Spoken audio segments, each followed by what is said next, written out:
Hello friends, আমি Soma with love Soma পেজে আপনাদের আমন্ত্রণ জানাই। আজ বুধবার আরেকটা ছোট্ট ভিডিও নিয়ে চলে এসেছি রান্নার। এই যে সকালে তো জানেনই আমার টিফিনের একটা ঝামেলা থাকেই। তো হাজব্যান্ড অফিস যাবে, একটু আলু চচ্চড়ি বসিয়ে দিয়েছি, যেহেতু আজকে খুব বৃষ্টি হচ্ছে। তো বললাম যে না, আজকে আর রুটি দেবো না, এই লুচি খাও, ঠান্ডা ঠান্ডা আছে, অসুবিধা হবে না। যাই হোক, রাজি হয়েছে। তো ছেলে মেয়েও বলছে লুচি খাবে, আবার ভাগে ভাগে করবো, এই জন্য বললাম যে না, লুচি নিতে হবে, একবারে করে দিচ্ছি। যাই হোক, সকালে চায়ের পর্ব শেষ করেই এই যে টিফিন, মেয়ের স্কুল, তারপর ছেলে, হাজব্যান্ড সবাই বেরোবে। এই যে আলু চচ্চড়িটা হয়ে গেছে, এই যে লুচিও হয়ে গেছে। এই হচ্ছে সকালের পর্ব। তারপর দুপুরে আসি। দুপুরে এই যে, যেটা তো আমার রোজকার, আলু ভাজা। আলু ভাজা বসিয়ে দিয়েছি।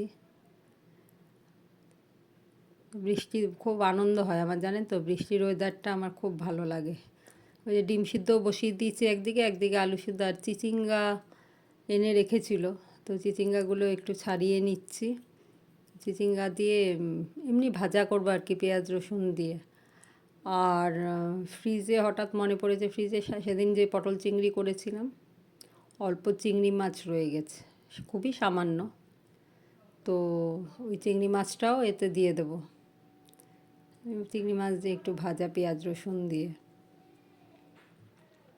তো আপনারা কেমন আছেন, আর এই বৃষ্টি কেমন এনজয় করছেন বলুন। এই যে আমার চিচিঙ্গা কাটা হয়ে গেছে, পেঁয়াজ কুচিয়ে নিয়েছি, রসুন কুচিয়ে নিয়েছি, কড়াইতে তেল দিয়ে দিয়েছি, আর কালো জিরে, শুকনো লঙ্কা ফোড়ন। চিংড়ি মাছটা দিয়ে দিলাম, অল্পই তো, আগে তেলে চিংড়ি মাছটা দিয়ে দিয়েছি, তারপর পেঁয়াজ রসুন দিয়ে একসাথে একটু ভাজা ভাজা করে নেবো আগে।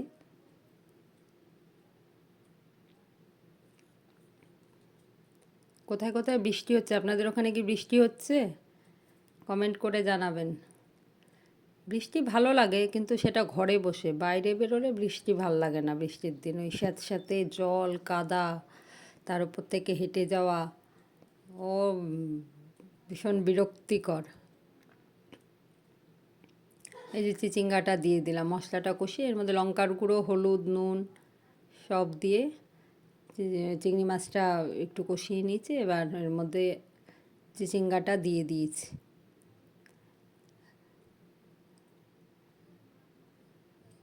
এবার তো ওই ঢাকা দিয়ে দিয়ে রান্না করা। আমার ঘরে চিচিঙ্গা না, আমার হাজব্যান্ড ভীষণ ভালো খায়। আমার শাশুড়ির মার হাতে চিচিঙ্গা এত টেস্টি হতো, মা তো এখন পারে না, মা তো একদমই বিছানায়। তো এত ভালো রান্না ছিল, চেষ্টা করি, ওরকম তো আর হবে না কোনো দিনও, মায়েদের মতো রান্না তো আর আমরা পারবো না কোনো দিনও, চেষ্টা করব ওরকমভাবে হওয়ার। শাশুড়ি মা আগে করতো নারকেল দিয়ে চিচিঙ্গা, তারপর আপনার মাছের ডিম দিয়ে চিচিঙ্গা, চিংড়ি মাছ দিয়েও করতো। আমি চেষ্টা করছি আর কি, আমি এমনি ভাজা করি সবসময়, নারকেল দিয়েও করি, মাছের ডিম দিয়েও করি। এই যে ঢাকা দিয়ে দিয়েছিলাম, অনেকটা হয়ে এসছে, দেখুন নরম হয়ে গেছে। খেতে কিন্তু খুব ভালো লাগে এটা রান্না। দেখুন ডিমগুলোর কি অবস্থা হয়েছে ছাড়াতে গিয়ে, কি জানি কেন এরকম হলো, দেখেছেন 3-4টে ডিম এরকম হয়ে গেছে। এই যে চিচিঙ্গাটা প্রায় হয়ে এসছে, চিচিঙ্গাটা হতে টাইম লাগে। আরেকদিকে আমি ডিমটাও ভাজা বসিয়ে দিয়েছি। ডিমটা আজকে করব ওই পেঁয়াজ রসুন সর্ষে বাটা দিয়ে, আর ডিমের ঝোল ভাল লাগছে না। তো ছেলে মেয়েও ভালো খায় সর্ষে বাটা, আমার হাজব্যান্ডের আবার অতটা পছন্দ না, মানে ডিমটাই খেতে চায় না। আজকাল কি হয়েছে, মাছ ডিম মাংস কিছুই পছন্দ করছে না, শুধু নিরামিষ খাবে। এই ডিমটা একদিকে বসিয়ে দিয়েছি, এই পেঁয়াজ কুচি দিয়ে দিলাম তেলে, আপনারা কেমন আছেন? আর বৃষ্টি কি গরম কিন্তু কমেনি। অবশ্যই জানাবেন। এই সর্ষে গুঁড়োটা দিয়ে দিলাম। সর্ষের মধ্যে আমি হলুদ আর নুন দিয়ে সর্ষে পাউডারটা ভিজিয়ে রেখেছিলাম। টমেটো কাঁচা লঙ্কাও দিয়ে দিয়েছি, রসুন কুচি অল্প দিয়ে দিয়েছি, দিয়ে ভালো করে কষিয়ে নিয়ে একদম শুকনো শুকনো হবে, গায়ে মাখা হয় এটা। খেতে ভালো লাগে, কিন্তু একঘেয়ে ডিম খেতে খেতে যখন ভাল লাগে না তখন এরকম সর্ষে পোস্ত দিয়েও করা যায়।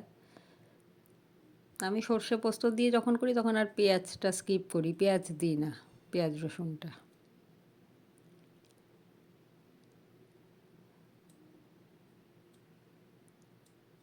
ডিম ভেঙে ঠেঙে খেলে না ভীষণ বিরক্ত লাগে, দেখবেন ভাল লাগে না তখন।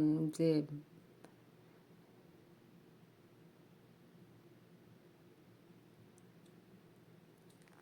আর